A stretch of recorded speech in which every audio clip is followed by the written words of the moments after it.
우리는 누구로 불리고 있는가? 우리는 누구로 불리고 있는가? 이런 제목으로 말씀을 잠시 드리도록 하겠습니다. 당신은 누구십니까? 옛날에는 이런 동요가 있었는데 아시나요? 당신은 누구십니까? 나는 아무개 그 이름. 맞아요, 그렇게 했었어요.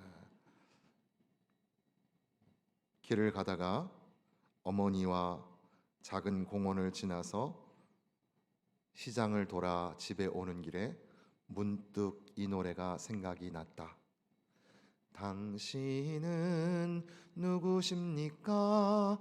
나는 박경주 그 이름 아름답군요. 그 다음에 어머니를 향해서 당신은 누구십니까? 그 어머니가 나는, 그 다음에 망설이셨습니다. 어머니는 당신 이름을 잊어버렸습니다. 나는 그냥 나야. 하하하. 그렇게 웃었답니다. 당신은 누구십니까? 당신이 누군지 잊어버린 것은 아닌가? 가장 단순한 이 질문에 답을 할 수 없음은 그것이 또한 가장 어려운 질문은 아닌가? 저는 어디에서 일합니다. 저는 누구의 부모입니다. 저는 이러저러한 성격의 사람입니다. 그런데 조금만 더 깊이 들어가 보면 직업도 역할도 성취도 다 내려놓고 나면 여러분은 도대체 누굽니까? 여러분이 가지고 있는 것, 걸치고 있는 것 다 내려놓으면 여러분은 도대체 누굽니까? 소크라테스는 너 자신을 알라. 그 사람이 얘기한 건지 그 고대 철학에 많은 사람들이 그 질문을 했던 것 같기도 한데, 이것이 서양 철학 사상의 출발점이 되었고 모든 인류의 가장 어려운 과제, 질문이 되기도 합니다. 오늘 현대사회는 어떻습니까? 아이러니하게도 오늘 우리는 정체성에 대해 그 어느 시대보다 많이 일합니다.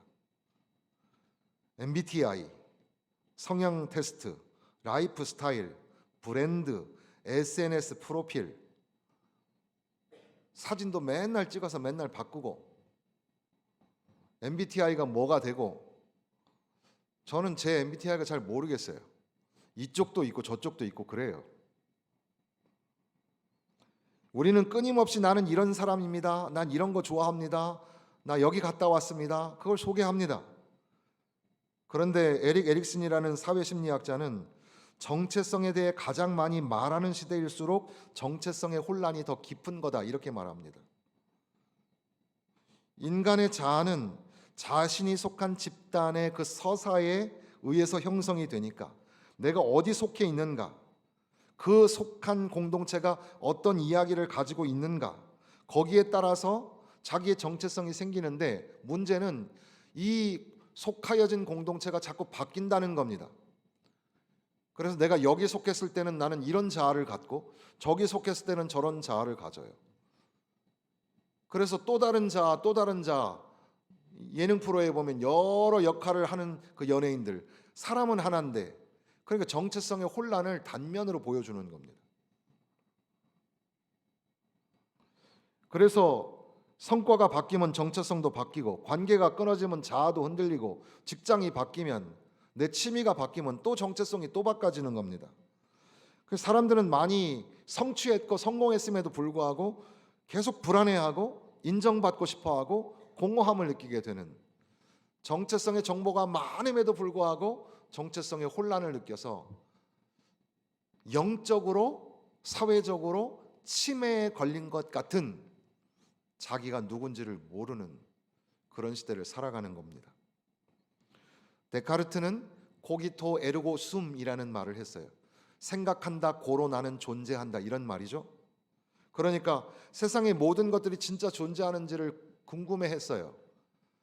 그러니까 다 의심이 간 겁니다. 저게 진짜일까? 진실일까? 그러다가 발견한 게, 무릎을 친 게, 생각하고 있는 나는 진짜구나, 이걸 발견했다는 거죠.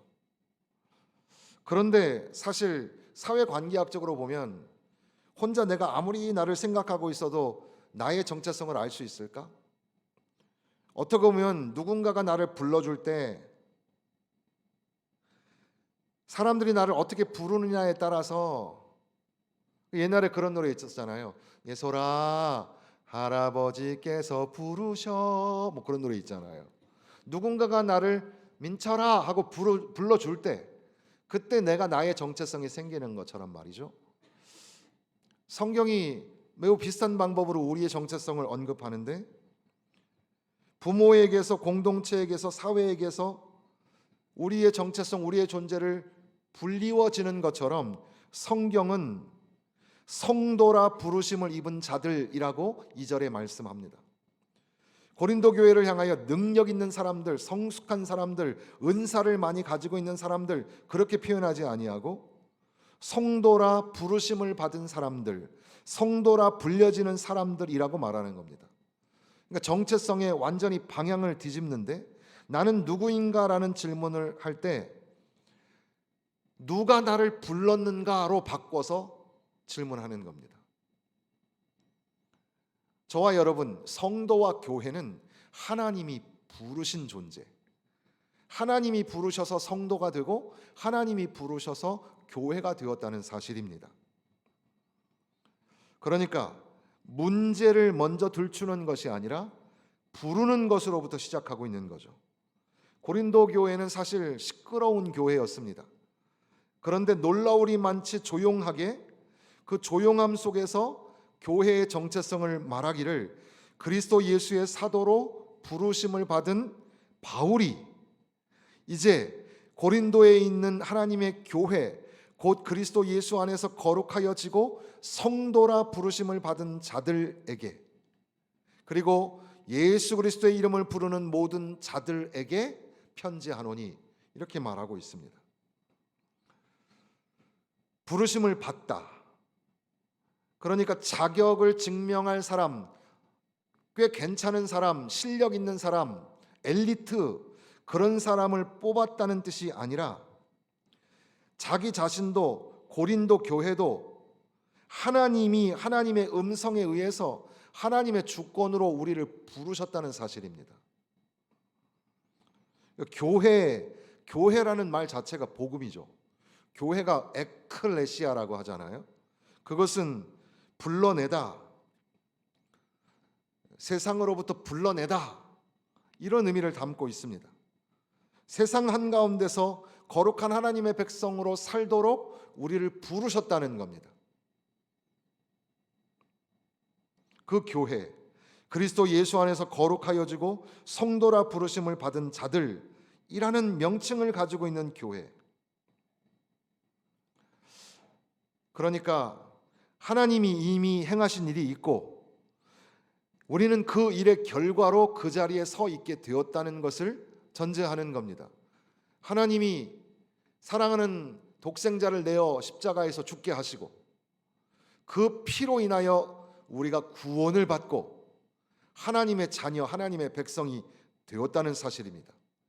그래서 너희는 예수 그리스도 안에서 거룩하여진 하나님이 교회로, 성도로 부르심을 받은 사람들이다, 이렇게 말씀하시는 겁니다. 새해를 시작하면서 올해는 더 거룩해져야지, 올해는 더 정말 영적으로 부지런해야지, 그래서 잘 살아야지, 여기에 우리가 방점을 찍지만 바울은 말하기를 너희는 이미 은혜 안에서 불려진 존재다. 어떤 목사님이 신년이 되면 그 동네에 이제 점집들이 많은데 점집 주인하고 좀 잘 알아가지고 그 목사님이 그렇게 부탁했대요. 올해 2026년도에는 점 보러 오는 사람 중에 우리 교회 성도들 이름만 좀 가르쳐 달라고.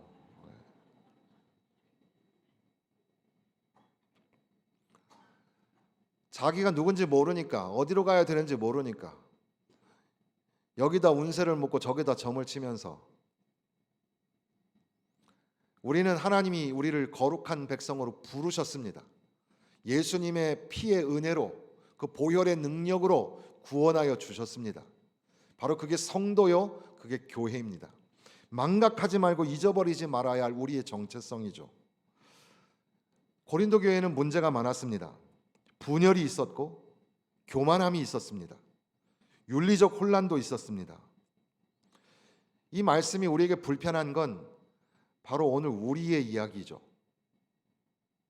그런데 바울은 그 문제를 들추는 게 아니라 먼저 조용하게, 그러나 단호하게, 결정적으로 교회의 정체성을 먼저 언급합니다.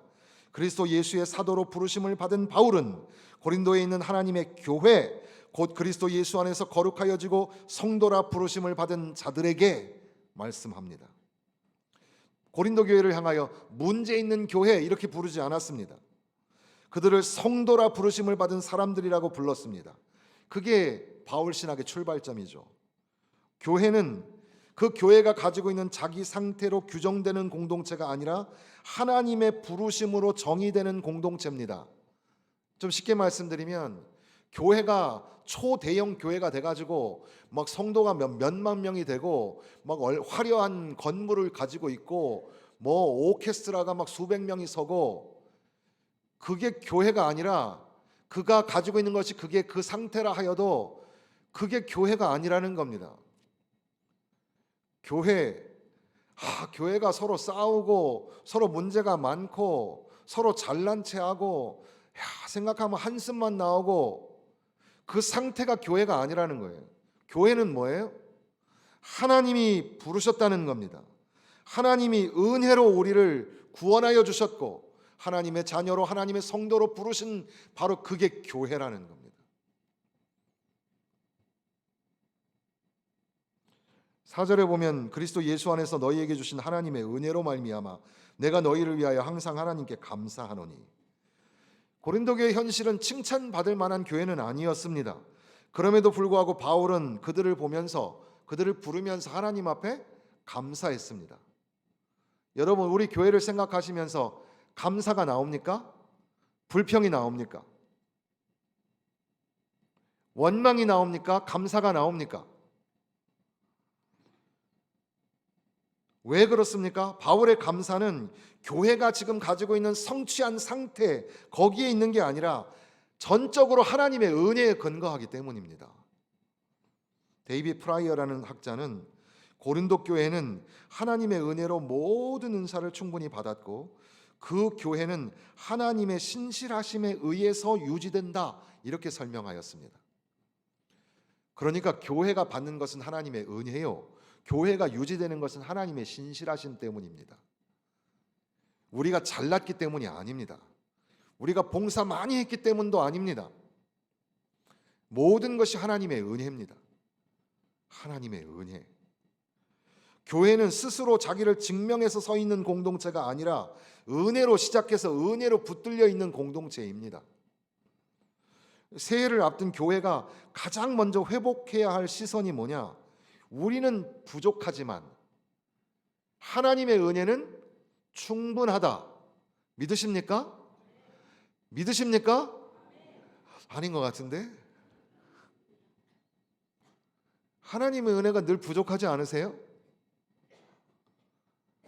우리는 항상 insufficient, 부족하죠. 우리는 항상 결핍을 느끼고 삽니다. 그러나 여러분, 하나님의 은혜는 부족하지 않습니다. 하나님의 은혜는 풍성합니다. 여러분, 은혜가 풍성하신 하나님, 풍성하신 하나님의 은혜를 막 넘치도록 받았으면 좋겠습니다. 올 한해는 하나님의 은혜를 많이 이러면 뭐 아멘이 좀 나오고 저는 이런 걸 잘 못하나 봐요. 하나님의 은혜를 많이 받으시기를 바랍니다. 앤드루 나셀리, 베들레헴 대학교 신학교 교수인 앤드루 나셀리는 성도여 그대의 존재 그 자체가 되어라, 우리를 지탱하시는 하나님의 은혜에 감사하라, 이런 말을 했어요. 그러니까 그 말은 여러분, 무언가를 더 증명하려고 애쓰지 마라. 이미 당신은 은혜 안에 서 있는 존재다. 고린도 교회를 향하여서 하고 싶은 말도 그런 겁니다. 너희는 이미 말과 모든 지식에 풍족하고 모든 은사에도 부족함이 없지 않냐. 문제는 은혜가 없어서가 아니라 은혜 위에 서는 법을 잊어버렸기 때문입니다. 여기 1장에 보면 너희라는 말이 많이 나오죠. 그것도 우리가 간과해서는 안 되겠습니다. 너희, 헬라어에서 너희는 다 복수형인데, 바울은 너희 각자 한 명 한 명씩 각자 알아서 잘 살고 잘 믿어라 이렇게 말하지 않습니다. 그러니까 신앙생활을 혼자 그냥 속된 말로 말하면 독고다이로 신앙생활을 하는 것은 성경적인 게 아닙니다. 지 멋대로 사는 생활, 그건 신앙적이지 않습니다. 우리는 다 하나입니다. 우리가 함께 부르심을 받았다고 말씀합니다. 신앙의 출발은 지극히 개인적인 것처럼 보이지만 절대로 개인으로는 완성되지 않는 게 신앙입니다. 새해를 맞이하는 교회는 개인의 결심도 중요하지만 공동체의 방향을 물어야 합니다.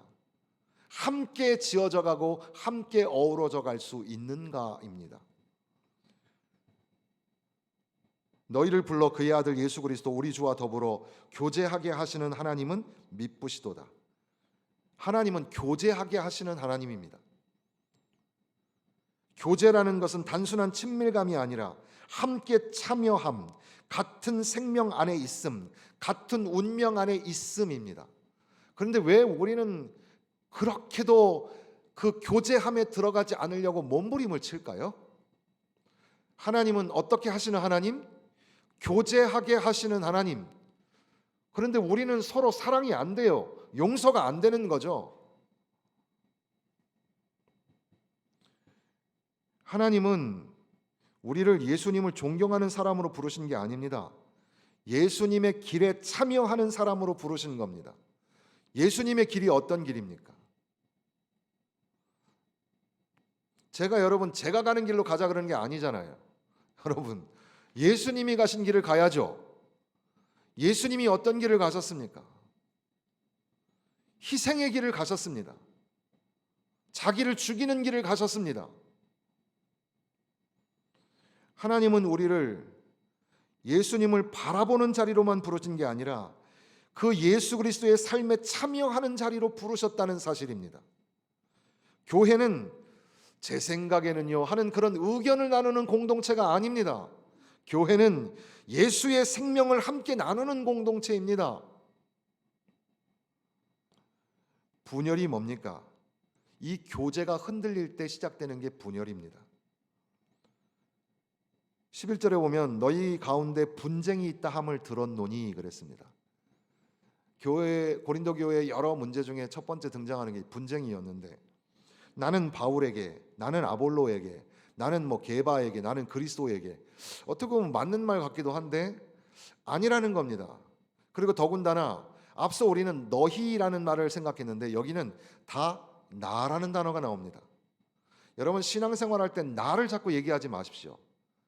나는요, 내 생각에는요, 제 생각에는요. 공통점이 주어가 다 나죠. 고린도 교회의 문제는 다르다는 다양성에 있는 게 아니었습니다. 문제는 그 교제의 중심이 바뀌었다는 거예요. 그들은 더 이상 우리는 예수 그리스도 안에 있다라는 교제보다 나는 누구에게 속했다, 나는 누구 편이다, 여기에 더 방점을 찍고 있는 겁니다. 그러면 교회가 분열되는 겁니다. 예수님과의 교제보다 사람과의 관계가 앞설 때, 십자가보다 여러분의 취향이 앞설 때, 은혜보다 자랑이 앞설 때 교회는 흔들리는 겁니다. 십자가의 언어는 분열의 언어가 아니죠. 그리스도께서 어찌 나뉘었느냐. 십자가 앞에서는 우리가 나가 아니라 우리라는 사실을 잊지 마십시오. 자랑하지 마시고 감사하셔야 됩니다. 십자가는 교회, 그러니까 하나님 나라의 교제의 방식입니다. 단순한 꾸짖음이 아니죠. 그리스도께서 어찌 나뉘었느냐? 이 질문에는 그 중심에 십자가가 있는 겁니다. 우리를 하나로 묶는 것은 바울 사도, 아볼로, 게바, 베드로, 그게 아니라 십자가에 못 박히신 예수 그리스도입니다. 우리는 너무 다 다른 사람들임에도 불구하고 이 자리에 하나로 있을 수 있는 것은 누구 때문에? 예수님 때문에. 십자가의 도가 새해를 여는 교회의 능력이 되시기를 주님의 이름으로 축원합니다. 고린도전서의 가장 중요한 성경 구절은 1장 18절입니다. 1장 18절, 우리가 수도 없이 많이 들었던 말씀이죠. 우리 같이 한번 읽어 보겠습니다. 십자가의 도가 멸망하는 자들에게는 미련한 것이요 구원을 받는 우리에게는 하나님의 능력이라. 아멘. 우리가 예수 그리스도와 교제한다는 것은 예수님과 영광만을 나누는 것이 아니라 예수님의 십자가에 참여한다는 뜻입니다. 믿으십니까? 예수님의 십자가에 참여한다는 것. 그러니까 십자가는 교회를 약하게 만드는 말이 아니라 교회를 하나로 만드는 언어요, 교회가 능력을 입게 하는 언어가 바로 십자가입니다. 십자가 앞에서는 누구도 자랑해서는 안 됩니다. 십자가 앞에서는 누구도 우월할 수 없습니다. 우리는 모두 죄인입니다. 우리는 십자가 앞에 은혜가 필요한 존재입니다. 교회는 자기 스스로 나는 누구인가를 정의할 수 없습니다. 교회는 하나님의 은혜로 불려나와 예수님과 교제하는 정체성을 가지고 있습니다. 십자가의 길, 십자가의 도 안에 함께 서 있는 사람들의 공동체가 바로 교회입니다. 오늘 우리가 다시 붙들어야 할 질문이 있습니다. 나는 누구인가? 오늘 제목으로 바꾸면 우리는 누구로 불리고 있는가? 우리는 십자가에 예수 그리스도와 더불어 살도록 부르심을 받았습니다. 이 부르심 위에, 이 교제 안에, 이 십자가 아래에서 하나님은 오늘도 신실하게 교회를 붙들고 계시는 거죠.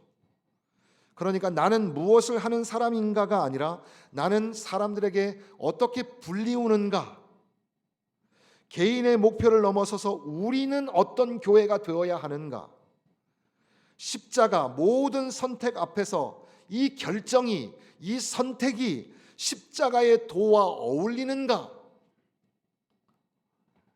여러분이 봉사를 할 때도, 여러분이 직분을 가지고 섬길 때도 예수님의 십자가의 길을 놓치지 마십시오. 예수님의 십자가를 원하는 것이 뭘까? 주님이 원하시는 것은 무엇일까?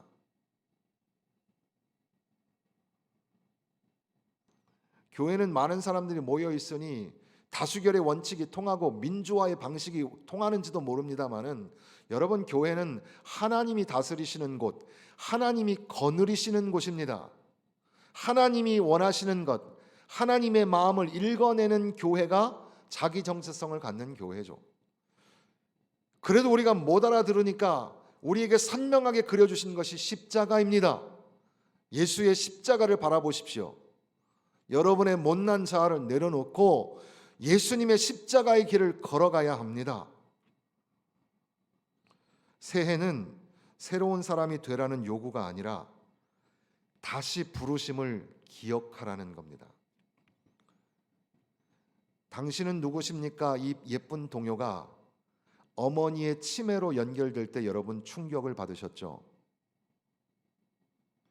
우리는 누굽니까? 암네시아 위드, 신데렐라 위드 암네시아라는 말이 있습니다.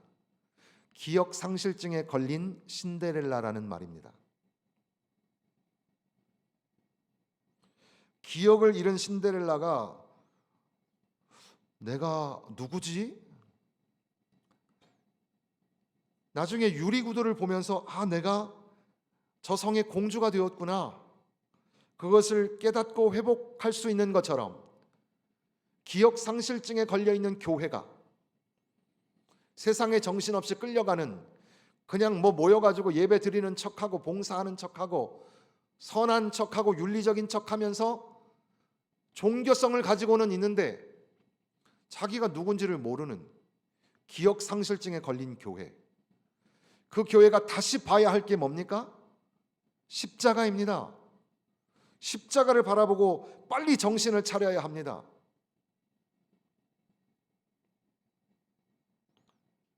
요즘에 강소교회라는 말이 있습니다. 작지만 강한 교회. 몇만 명이 모이고 만 명이 모이고, 보통 여러분 저도 한 2천 명 이렇게 되는 교회 있어 보니까 성도들 다 알기도 어려워요. 목사님하고 한 번 만나기도 어려워. 몇 년에 한 번 만날까 말까예요. 장점도 있지만 단점도 있습니다. 여러 가지 문화 혜택이 좋을 수밖에 없겠죠. 그러나 주일학교 전체 합쳐봐야 50명, 100명밖에 안 되는 작은 교회들. 그러나 작지만 하나님의 말씀으로 세우려고 하는 몸부림침이 있는 교회가 진짜 교회입니다. 심플 처치라는 말도 있습니다. 조직과 행정과 프로그램이 막 복잡하게 막 나열되는 그런 교회, 그게 교회가 아니에요. 오히려 본질에 아주 심플하게 본질에 강한 교회가 진짜 교회입니다. 교회는 예수 그리스도의 십자가를 바라보며 예수의 길을 걷는 예수 그리스도의 제자입니다. 교회는 오직 하나님만을 예배하는 예배자이며, 교회는 생명의 복음을 전하는 전도자요 선교사입니다. 내가 누구인지를 아는 교회, 하나님의 은혜로 부르심을 받은 성도가 모여서 함께 섬기고 교제하며 지어져 가는 교회. 사랑하는 성도 여러분, 교회는 치매에 걸린, 기억을 잃은 신데렐라가 아니라 십자가 앞에서 다시 자신의 이름을 떠올린 아름다운 신부입니다. 이제 우리는 부엌이 아니라 궁전에서, 과거가 아니라 부르심을 향해서 새로운 한 해를 힘차게 걸어가야 합니다. 우리에게 거치는 걸림돌이 있을지라도, 넘어가지 못할 것 같은 장애물이 다가올지라도, 우리가 시선을 고정해야 될 것은 믿음의 주여 우리를 온전케 하시는 분이신 예수 그리스도입니다. 예수의 십자가를 바라보고 다시 의연히 일어나 승리의 깃발을 꽂는 하나님이 기뻐하시는 우리 교회 되시기를 주님의 이름으로 축원합니다.